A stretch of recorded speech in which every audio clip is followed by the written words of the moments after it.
I think they have to win the game. At the end of the day, it's a win-loss business. And I'm not trying to be hard on Dan. I'm really not. I'm not only concerned, I'm questioning what's there. Do it a little bit differently, like try something a little bit different here. I just don't see it. Dude, punt. You have a very good punter. Good coaches are giving us problems right now. I don't need to hear it. I need to see it.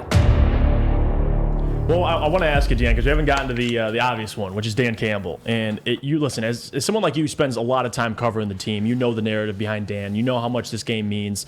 Not about a must-win. I'm not going that far. But for Dan, what do you need to see from a coaching perspective, specifically a head coaching perspective, with his decision-making this Sunday to be able to walk away, and on Monday we don't have to talk about Dan? What needs to happen from Dan's point of view for you to be satisfied? Yeah, I think they got to win. like to be honest. Okay. I got it. If guys want to be satisfied, I mean, that's what it's going to come down to, because I just feel like there's always going to be things to pick out. And you're right, like, we got a bye week. You're getting a new quarterback back. Like, you're 1-4. I don't want to go to must-wins either, but this team is, 4-2 right now. And they got 3 teams at least 4 wins in this division. So this is one you're going to look back and say, man, we had to get that one, because we've already let a couple go away, and that was Minnesota. We just kind of let that one go away from us. And now the division race is just massive. There's a huge gap there. So I think they have to win the game. And I mean, first off, from Dan Campbell, like, you look at the game plan thing. That was like one of the weirdest things I thought with the Patriots game, is he felt like he knew what to do. Like, that game, he's like, man, I wanted to play conservative, but on 4th and 9, I went for it and tried to pass it. Like, it was just still like, why? That wasn't conservative, man. He couldn't resist. Different definitions. Hey, I guess so. I mean, that was just weird. And it's like, maybe some teams I could see doing that, just not that team, because that wasn't working. And we did it. So I think for this game, it's just like, when there's like things like that are kind of obvious, hey, let's just go that direction. And, you go back to the Minnesota one, like, there are situations, man, where it's almost just like, man, take a step back. Take a step back and let's just think about this for a second. But specifically, just win the football game. I mean, really, I don't care how it looks. They can bust out some of those onside, but, hey, win the game. And I think that's what they need to show us. I mean, it's at least got to come down the wire. If you lose by 20 points to this team, now I'm like, oh, gosh, because you got a bye week, man. You get Dion, that's an excellent point. Put a lot in that. Yes. Yeah, that's an excellent point. And you know what? For all the nuances, any little thing we could pick out maybe together, at the end of the day, it's a win-loss business. And I find it difficult. And I'm not trying to be hard on Dan. I'm really not. You guys may think I am, but I'm really not. But when you have the record that he has, right, never winning on the road, the amount of fourth quarter leads he's blown, the amount of fourth down decisions he has called and made, it is getting to a point where I'm not only concerned, I'm questioning what's there. What is there? I don't see the future that is so bright. I'm not seeing a Kyle Shanahan, a Zach Taylor, guys that'll struggle early on because their situations, they lose their quarterback, whatever it may be. Right. But you see the progression. I'm not seeing, quote, it. I just don't see it, Dion. And yeah, you have to win. You have to win games that you're not supposed to. Welcome to the NFL. And to get Dallas off of a bye, they're coming off a bad loss to Philly.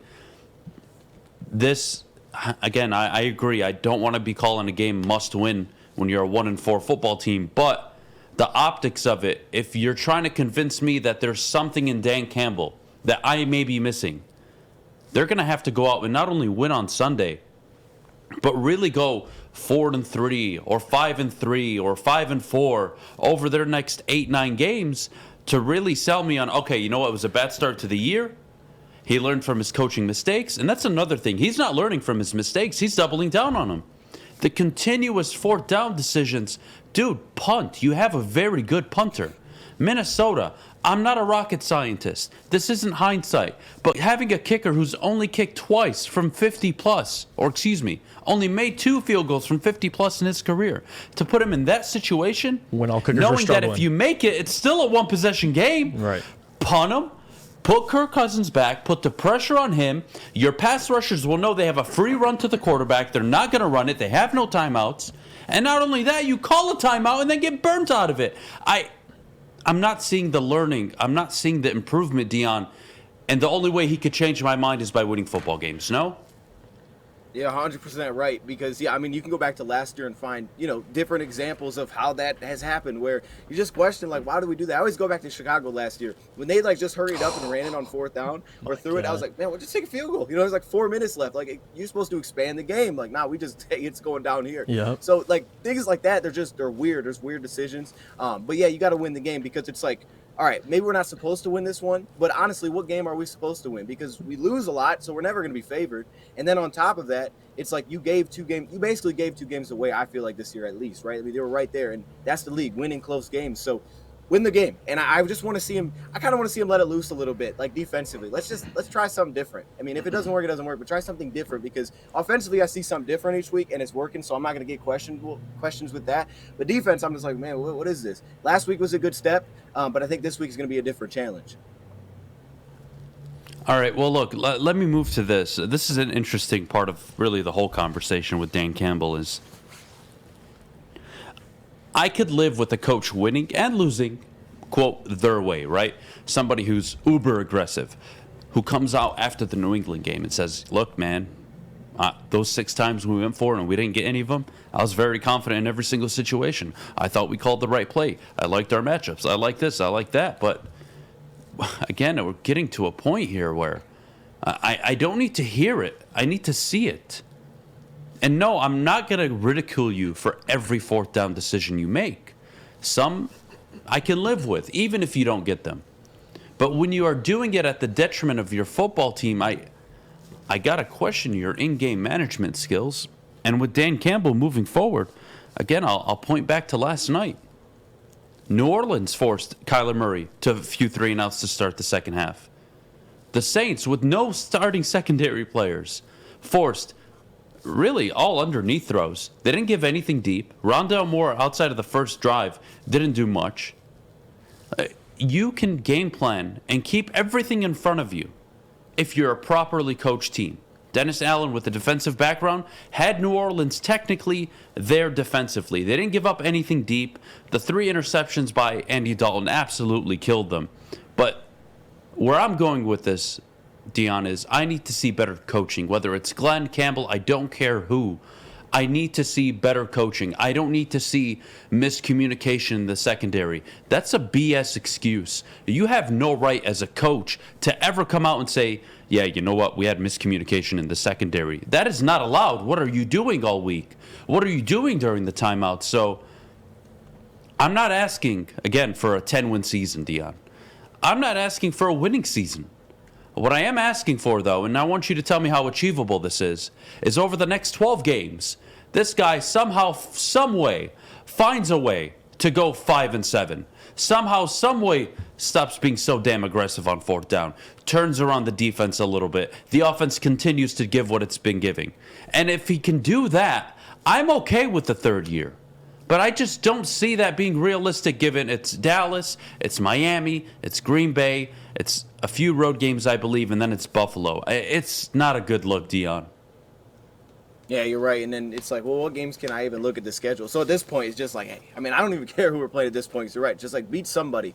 But I think to your fourth point there, like what you're seeing, especially defensively, is we're getting beat the same type of way. Like the teams are doing the same things against us. Now they have their own little nuance to it and how they do it differently from the last week team. But they're doing the same type of plays that are beating us and picking up chunk yards. And it's like, why does that keep being the issue? Whether it's quarterbacks taking off because we're just throwing so many guys in coverage or whatever it is. So it's just like, okay, giving up big plays, that stuff happens, but like there's a way that we're doing it, and the same things are kind of being the same way that we're giving up these type of plays. So that's the biggest thing is like, can we just do it a little bit differently, like try something a little bit different here? Because offensively, it doesn't feel like you come back and say that was the same issue as it was the week before. So that's what I would look for the defense. But you're right, like for Dan Campbell, I don't even know. Like I'm not even looking at like, you know, the game at this point, who it is. Because it's like, well, you know, the Giants, the Jets, are those really wins? Like the only team I look at and say that's the team we're probably going to beat is Carolina because their coaching team's a mess. But that's what I'm almost looking at right now is which coach are we playing? If we're playing a really good coach, it feels like we're not winning that football game because we're not going to be in the right spot. They're going to make plays that change at the line of scrimmage, and they're just going to take advantage of whatever we're showing them. So it's like I want to see us beat a legitimate coach and just be like, man, we got them in trouble a little bit. They didn't know what was coming. You want to laugh, Dion? Go ahead, you want to please. laugh? That's a great point. Laugh. Yes. If I'm honest with you, last night, I thought the Cardinals were poorly coached. Offensively, they were predictable. When they line up in a triple bunch set with a one tight end and a halfback, it was a run. It was obvious when they were running the ball and when they weren't. Kyler Murray never had the New Orleans defense on the back of their heels.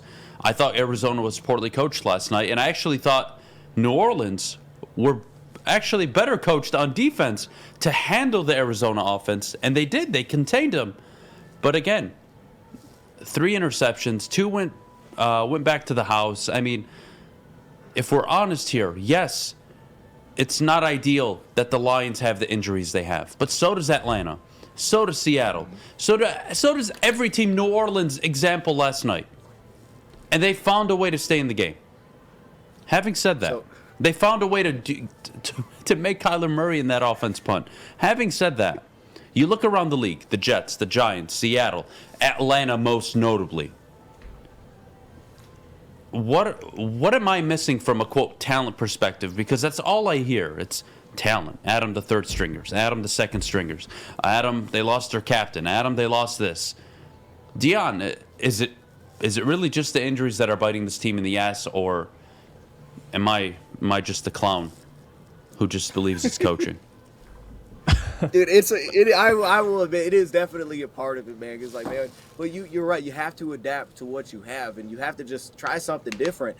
And like, you brought up Arizona, it's a great example because, like, this is what Arizona's been, though, to be honest. When they don't have their top weapons, they're not very good. I mean, they need, like, everything to be there. And that points to, well, they're not getting it done when they don't have every single person there, it feels like, right? And that's why they're at where they're at right now. And we'll see how that ends up going. But that's just what it is, man. Like, eyes are hurt everywhere. And the whole talent thing, like, we change players every year. And I get part of that is that we keep firing coaches and things like that. And that's why, you know, new players are coming in and out. But your thing was different. You came here, it was different. It was like, hey, we're not doing that. We're not going to just get rid of everybody. We're going to give them a chance, and they did. And I think they've gotten some talented players here for sure. So it's just when you're seeing things be repetitive, like, you know, like, okay, we're struggling here, but then we do it again next week. It's like, why do we keep doing the same thing? Let's just try something new. And again, that's where I point to the defensive side. And I just see, I think that will be changed this week. I do. I think it's going to be changed. And that's probably the one thing I'm looking for, is just do something different defensively, because this isn't working. And you're like, to me, last week was very scary. The personnel changes that we made to a point, I was like, what are we doing? Because I get some of them, like, oh, we want to see Will. I was on with that. AJ Parker, okay, I kind of get it. Why in the world is Deshaun Elliott sitting? Like, there, I'm like, what are we doing? Because, okay, so you're putting Savion at safety, so what, that he could play man coverage on a tight end? So, like, how, like, what does that tell you? Like, are you trying to, like, I don't know what we're doing there. That seems very basic. Like, we're just going to line up. We're getting the best guys that can play man coverage. So we're putting our cornerback at safety when Elliott wasn't an issue. It's predictable. It felt like, it's predictable. I agree. It's very predictable. You can look at how lines line up, and you're like, oh, I bet they're in that. And that's what they're in. But that wasn't the case last year. And it's almost like, you know, last year they didn't have as much talent, right? I guess. So last year they were very creative. They're like, oh, we're missing all these guys. We got to try to get them in positions where the offense is stinking a lot. And there were times where, like, Rodgers was just like, I don't know where to go with it. Russell Wilson didn't know where to go with it. But this year it's like, all right, we're a little bit better. We're just going to get right after you. We're going to beat you one-on-one. It's like, okay, it's not working, man. It's just not. So let's try something a little bit different here, because I know you got it in you. Let's do it a little different. But yeah, it's coaching. It's 100% coaching, because that's the NFL. And good coaches win games. I mean, that's what I'm looking at this point. Every game is scheduled. Which coach do they have? Because good coaches are giving us problems right now. Fair enough. Well, Dion, I can't thank you enough. Thanks for sticking around the additional 15. Appreciate it as always. Everybody, make sure you go subscribe and check out Dion's channel, Dose of Dion. Yes, sir. Search it on YouTube. Make sure you go subscribe. His link, actually, to his page is in the description on the YouTube channel over at YouTube for Woodward Sports. So if you're watching on YouTube, make sure you go check out the link. If you're watching over at woodwardsports.com, make sure later on today you go check him out. That's Dion. Dion, you take care, buddy. Appreciate you, Dion. Go Lions! Appreciate you guys, man. Have a good day, man. You too. Yes, sir. Enjoy your Sunday.